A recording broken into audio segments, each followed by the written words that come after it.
Hey y'all, welcome back to my corner of the internet. My name is Diamond, and welcome back to my channel where I like to talk about all things media that I consume, whether that's book, TV shows, or movies. Now today, I want to talk about Nemesis by Harper Black. I literally finished that book today, okay, because it's due on my Libby soon. So I'm trying to crank these books out because everything is getting due soon. I am a brand new Kindle owner. Love it already. If you want to see me unbox it, I do have a lifestyle channel where I talk about entrepreneur diaries. Well, I talk about entrepreneurship through entrepreneur diaries, and I also post lifestyle vlogs, just showing behind the scenes of me owning, operating my business, my day-to-day life in my 20s, my late 20s, by the way. It's crazy to me. Can't believe I could say that I am in my late 20s. Anyways, Nemesis by Harper Black. All I have to say is, what did I read? I personally felt like I had no idea what was real and what was fake. Who to believe, the mama or the daughter? Let's get into it. You already know I kind of suck at reading the synopsis, so we're going to pull the synopsis up and tell y'all what Nemesis is about. It definitely is a slow burn. I agree on that one. It's like 350 something pages, and I definitely felt like in the middle of it, I'm waiting for my phone to load, but as I was reading it, I felt like I wanted to almost give up on the book because it felt so drawn out, and I just wanted to get to like the overall storyline of the book. Nemesis by Harper Black is a dark, slow burn psychological thriller about a woman named Amara who is haunted by a voice in her head, which she believes is the Greek goddess of revenge.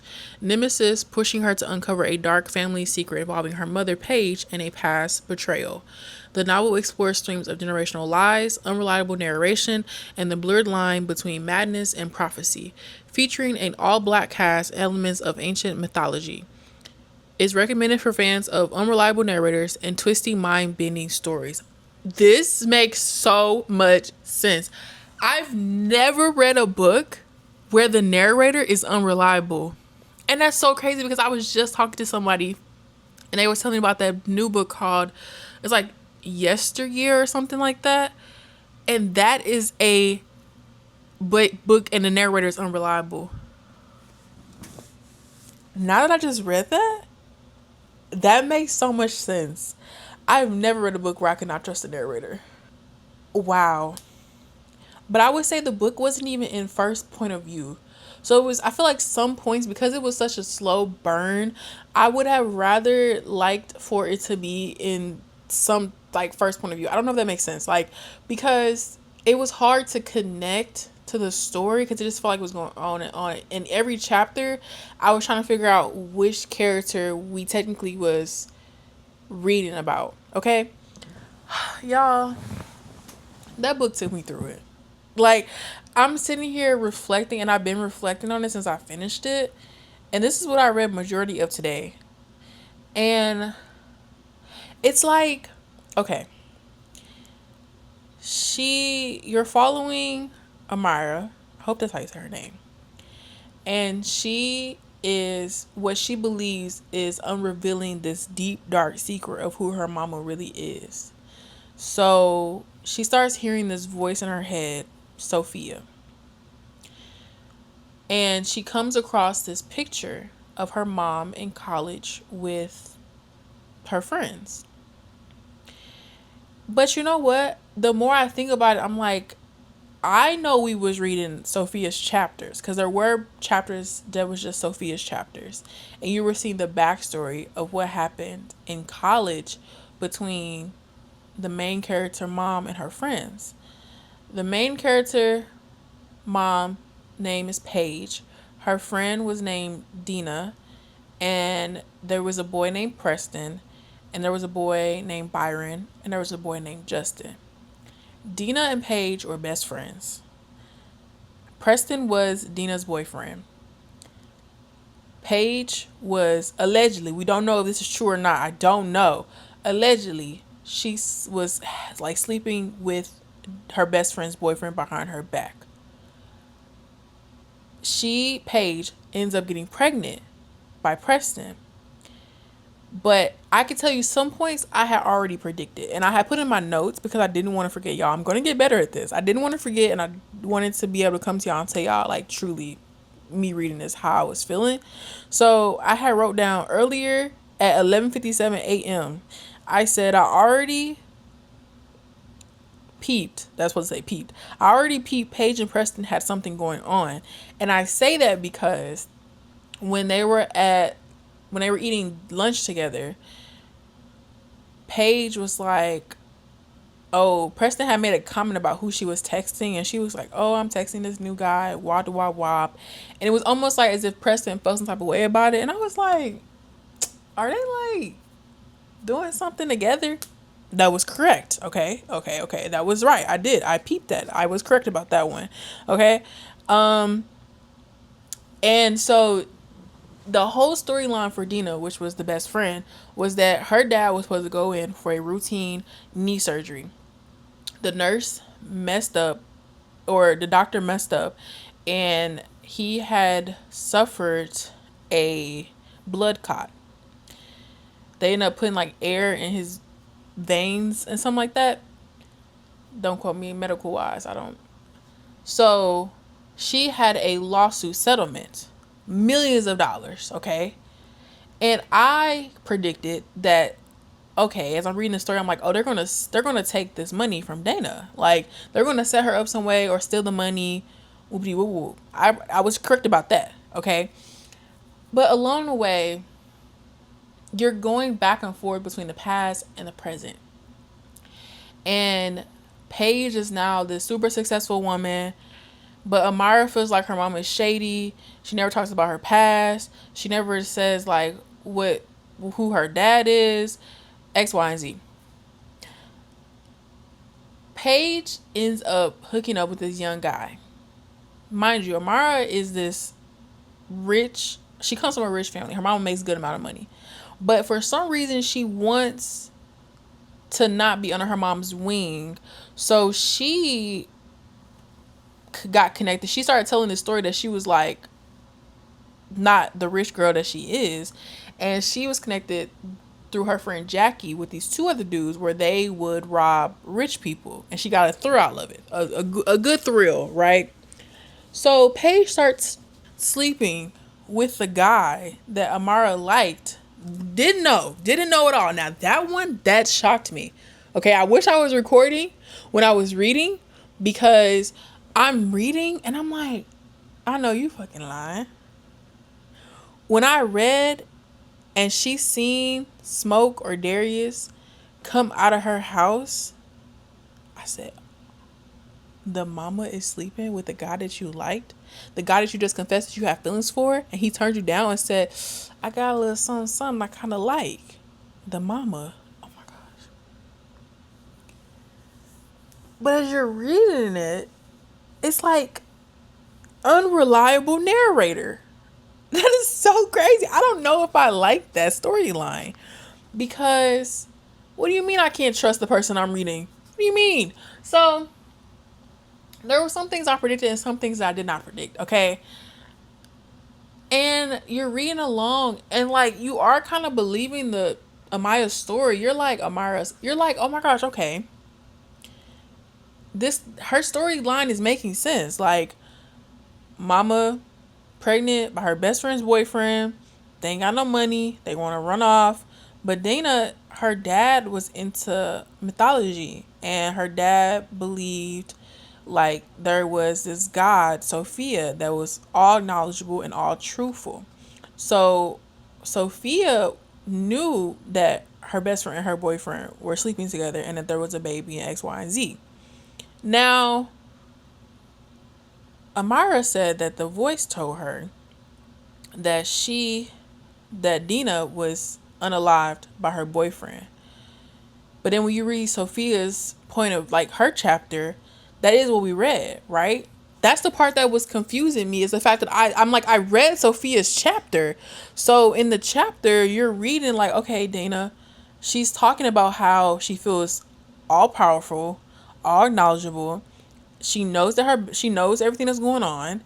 She confronts her boyfriend. Her boyfriend freaks out, chokes her, but unreleases her. It was a freak accident. She hits her head. Okay, cool. But then when Paige confronted her daughter and was like, oh no, baby, you've been showing signs of schizophrenia since you had turned 16. Because Byron is your father. The white man in that photo, that is your dad, okay? Preston's not your dad. I'm your mama, okay? Because she was convinced that she wasn't her mother. She was like, no, my mama is Dana. Because you was pregnant, but you lost the baby because of stress and a lot that was going on. But Dana actually was pregnant. So when she died, she left you, me, and this money. And only reason you raised me was because after I turned 18, 30 days later, you're going to get $11 million. But Paige said, no, that's not what happened. We're rich because your daddy was a white man. His family did not love me because I was this poor black girl. They gave me this trust fund money. And that's how I got this money. Okay.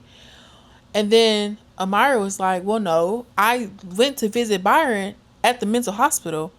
And her mama was like, no, you did not. I had just took you out of the mental hospital. The man that you thought was Byron is not Byron. That's another man that you had befriended while you was in there. Okay. And then, so the mama's like, I love you. I wanted you to be home. I didn't want you to think that I didn't love you. So I got you out of the mental facility. And then, mind you, Smoke, Darius, was enraged by the fact that Paige laughed at him and said, hey, Paige said, you can never be the man that I need and I want. Okay? Darius loved this woman for who knows why. Maybe it was real lustful. He felt like he loved her. And she laughed in his face. Triggered something deep inside of him. Attacked that lady, not knowing that this was Amara's mama. Okay? So then he's like, oh, she can't spill because I'm not trying to go to jail. So him and his cousin had decided, we're going to make it look like a robbery gone wrong. And we're going to get rid of both of them, the mama and the daughter. Okay. Amara actually unalived her mama. Okay. I'm reading along, and she gets the money, but she planned it. And she went back, and she said, hey, look, I need mama gone, so I need y'all to stage a robbery. I'm going to do it, but I'm not going to say nothing about what happened. I mean, they will never know, and you get away with it. Okay? And I kid y'all not. Opening my nifty dandy Kindle, okay? What did it say at the end? Not audible. And when they questioned her, so when Amira went to Darius and was like, this is the plan, they was like, how you know this? And she said a reliable source. Mind you, the reliable source is Sophia in her head. And Paige is like, Sophia doesn't exist. You curated this storyline because you couldn't accept that we were abandoned by your father. Like, that makes any sense. I guess, but at the same time, like, I don't know, right? So, boom, they get away with it because she gets the money. But the last thing says, you've seen it all now, haven't you? The lies, the betrayal, the truth that flickered in between. They say every story has two sides, but that's just the first lie. There are infinite realities, each shaped by their beliefs, your fears, your memories, your need to make sense of the world. Truth is never a matter of fact. It's a matter of perception.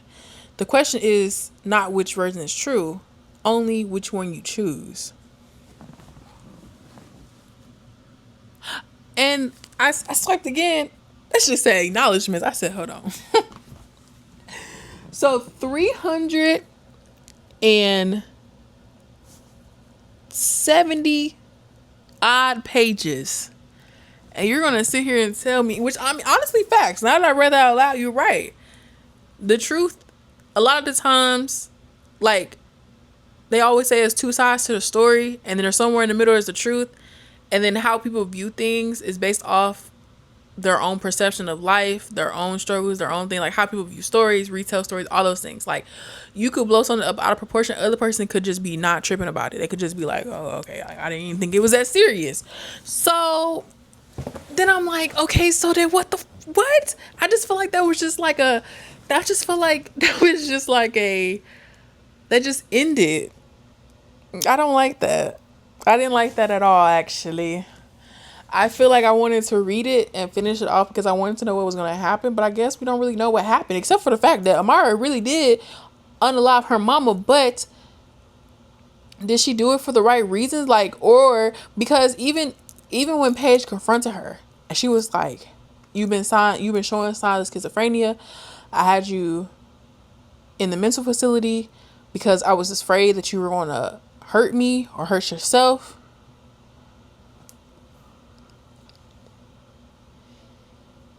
And I mean, because even Paige, when she was trying to make sense of everything, and even when she was like, what name? Because when Amara had her, she went looking in the yearbook and she had found out the people and their names and who was in that picture with her mama. She gets to her car. She has a mental breakdown. She is then sent to the hospital. And we also know she was taking medicine and she stopped taking her medicine. And then she was describing how the medicine didn't make her feel like herself. And I was like, wow, that's like a ongoing thing that I've read in books where they talk about people taking medicine for their mental illness and how it dulls them and make them less of the person they are. And when she told her doctor that, the doctor was like, that means it's working. And I think that just really sucks that, like, you may be going through something and then you take medicine for it and it just makes you not the person that you really are. I think that's really sad. Like, it just dulls you, like, where you're not who you think that you are.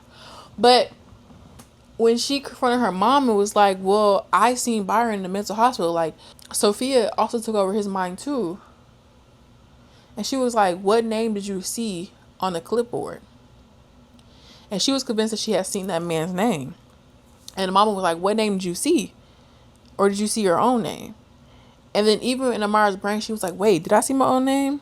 But then it was like a hint where she flashed back and said, no, I did not see my own name. I seen Byron's name. And then we know in the beginning of the story where this is where it's confusing, because now I'm thinking back to the beginning, because I did put it down. I picked it back up. So now I'm thinking back to the beginning of the story. And I'm like, so Justin had when Dana was like, Justin, open this up in 18 years. And he did. And it unraveled the truth. And then even Preston had opened it up. Let me go back to the beginning. Hold on. Because even in like the very, very beginning of the book, like when it started out, but this was all in Sophia's story. But Paige said that, oh no, that didn't happen to Dana. Like, we were all at a party. She went off on her own and she was drunk and she fell, hit her head. And Preston never got over that. But then some way along the way, he was able to pick himself back up, but he still struggled with his own mental battles because he had blamed himself for what happened to Dana. That's what Paige mama said. So he was sent these papers. Carefully, he lifted the stack, unfolded the papers, and began to read. It was a story. Each line pulled him deeper into a history he spent 18 years trying to erase. A history with details no one could have known, except her. She hadn't just exposed the past. She laid out what came next, and he knew better than to doubt her. By the time he reached the final page, he wasn't reading anymore. He was unraveling. He shot to his feet, his chair rolling back with a squeal. Panic churned his gut. He grabbed the stack and fed it to the shredder, page by page, hoping the sound might drown out what the words had left behind. But it didn't. They clung to him, her voice, her presence, her warning. I'm still here, I still know, and you will pay for what you did. Those words has been echoing for years, a vow carved into his conscience. He knew now that escape was an illusion. The consequences had always been looming. His marriage, his career, his life, all of it under her command. His gaze drifted to the desktop picture of his smiling wife and son, frozen in a perfect moment he felt he no longer deserved. He picked up the phone and dialed. His wife answered immediately. Tiffany, hey baby, what's up? You know I love you, right? Of course, you okay? And Brandon, tell him I love him too. So yeah, basically he had offed himself. But even when they were in the car and it was like announced like, oh, Perfect P offed himself, Paige mama was like, oh. So that's what I'm saying. Like I semi believe in Mara about what happened. I don't know. Okay, let's go to Justin. Cause even he was like, wait, it's the 6th? Oh my gosh, I have to open this. April 6th, 2015. It said, my African king, how are you doing out there in DC? I know it's not the glamorous life you dreamed of when you were defending your dissertation on the cost of silence and moral responsibility in a racist society, but you just hang in there. Your time will come, I promise. I want to thank you for being a true friend when I had no one else. You will never know how lonely I was, but you were solid. You were safe. That's why I trust you with this. Inside this package is the truth. I need you to read it all. Every word. Don't stop. Don't question it. Just know that it's real. He read the document straight through, barely blinking. She told a story layered with betrayal, heartbreak, and suppressed rage. 18 years had passed, but her voice felt close. It was commanding, alive in the spaces between the lines, every word placed with intention. When he reached the final page, a single tear slipped down his cheek. She had given him a mission, her instructions precise. Step 1, begin today, and he would not fail her. He picked up the document, held it close to his heart. I love you, he whispered, with an unshakable sense that she could hear him. And of course, she did. And that's when it fucking started. So I'm like, so how did we get here to, oh, Amara, you are actually maybe schizophrenic? Her? When that's how the book started. Like, you understand what I'm trying to say? Like, that's how the book started. So I could only believe what was going on. And he did deliver these facts. Anyways, overall, because I felt like the book was definitely a slow burn and it's supposed to be like a thriller mystery, you know, I gave it 3.75 on my story graph. That's how I felt. Did I enjoy it? Yes. I did enjoy the twists and the turns. Some predictable, some I did not predict at all. But I like unreliable character. Y'all can't sit here and tell me like, what did I just read? I feel like I was in a delusion. Anyways, yeah, y'all. That was Nemesis by Harper Black. If you read the book, tell me how you felt about it. Let me know something. And next I'll be reviewing is Ken by Tari Jones, because that book wrecked me as well. But yeah, y'all, this is the end of the video. That's really all I have to say. I finished it and I just thought, what the hell? I will see y'all in my next video. Thank you so much for watching this video. If you do enjoy lifestyle type content, I do have a second channel that I will always link down in the description box below. All my links, my social media, Warren pages, everything is always down in the description box down below. And I will see y'all in my next video. Make sure you like and subscribe. Bye.